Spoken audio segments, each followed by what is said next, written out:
Hi, this is a first of the video on probability and statistics for 7th grade math, designed to help students pass their content assessment in the Summit platform. Now, even if you don't have Summit platform, this is useful if you are a 7th grade student who is trying to learn about basics of probability, which is what we're going to focus on in the first video. And on the second video, we're going to focus on measures of centered and spread, dot plots, and box plots, which are descriptive statistics things.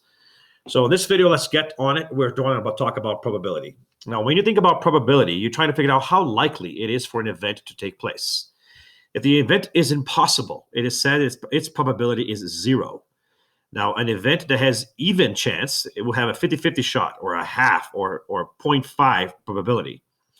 An event that is certain will have a probability of 1. Probabilities range from 0 to 1. It is impossible to have a negative probability or a probability bigger than 1. That doesn't make any sense, either of those scenarios. A probability bigger than 1 would be like saying that something is more than certain, and I'm not sure what that means, because certain means for sure, right? So also another thing that's important to realize is that if there's any chance at all that it might not happen, then it's not certain. It's not 1. And if there's any chance at all that it could happen, then it's not impossible. It's not 0. Now, if you're between 0 and 0.5 or half or 50%, there's different ways to represent probability. We're going to talk about that in a second. Then you would call that an unlikely event. That's between 0 and 50% chance. Now, if you're between 50% chance and certainty, which is 1, you would call that a likely event. So an event is like 1 in 6, like rolling a 1 when you roll a die. That's an unlikely event. An event of picking a date randomly from the calendar and getting it correct, that's pretty unlikely, right? Now, a likely event, let's say, for example, you have a 4 in 5 chance of drawing a blue ball among these right here. It's a very likely event that you will actually do that if you go into the jar and pick it up, or the chance of picking up a white ball from this jar right here on the left. And that brings me to how you actually figured out the likelihood of an event. To do that, you basically just get the number of possible outcomes and put that on the denominator of the fraction. And then the chance of the outcome itself, or how many of the outcomes you're looking for, the events you want, on the top. That will give you a fraction, which of course can be transferred to a decimal or a percentage. And I have a different video that talks about how to do those conversions, but it's expected that you know how to do it, because in this test, you're going to have to go interchangeably between percentage, decimals, and fractions to try to see which options make sense. So if you don't have that skill, you need to actually watch the review video that talks about that. I might even include it in this playlist because it's that important. Now, it was a skill that we did back in rational numbers, and it should be useful right now, right?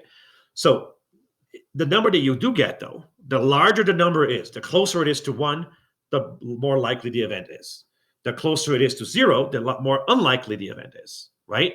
Now, that means if you have like 0.7, that's more likely than a 0.3, which is more likely than a 0.1, which is more likely than a 0.02, right? So the bigger the number, the more likely the event, but it's never going to be bigger than 1.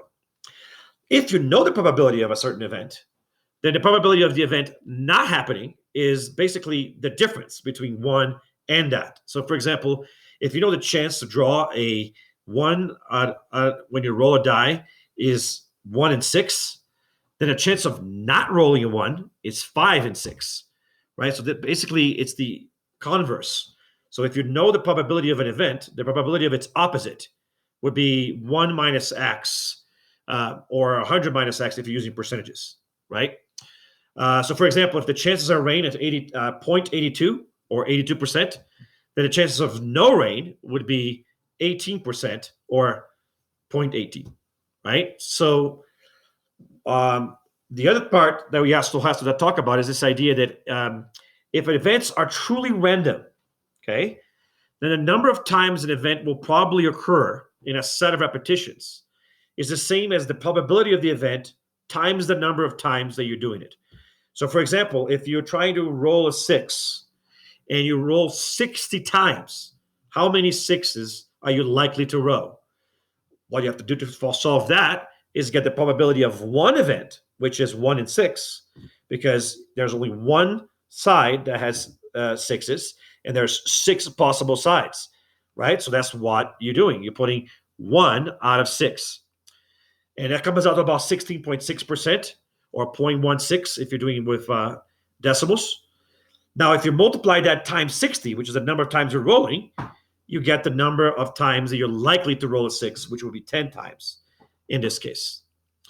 Here's some more examples of how to figure out probabilities. So let's say, for example, what would be the probability of choosing a weekend day out of random days of the week, right? So there's 2 weekend days, so that's 2 on top, and 7 possible days on the bottom, number of outcomes. So it would be 2 out of 7, which is 28.5% or 0.285 for probabilities.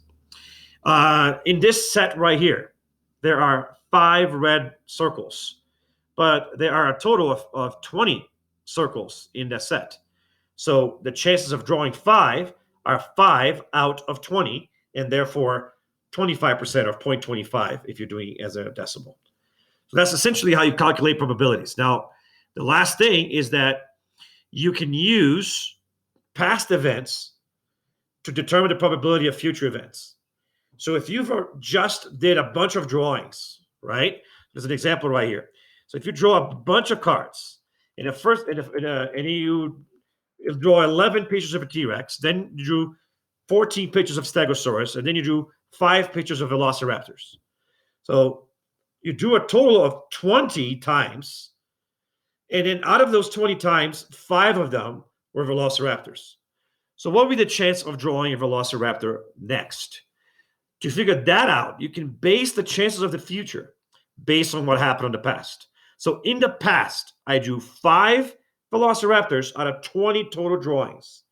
And so the chances a quarter are 25% or 0.25, right? So that's essentially what you would do. So if you have a set of events that you know that have happened, you can use those to figure out the probability of another future event and how likely that is to happen.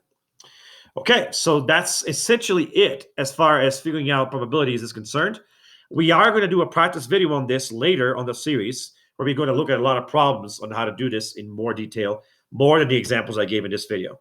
I'll see you in the next video where we're going to talk about a little bit of extra content about probabilities. I'll see you guys then.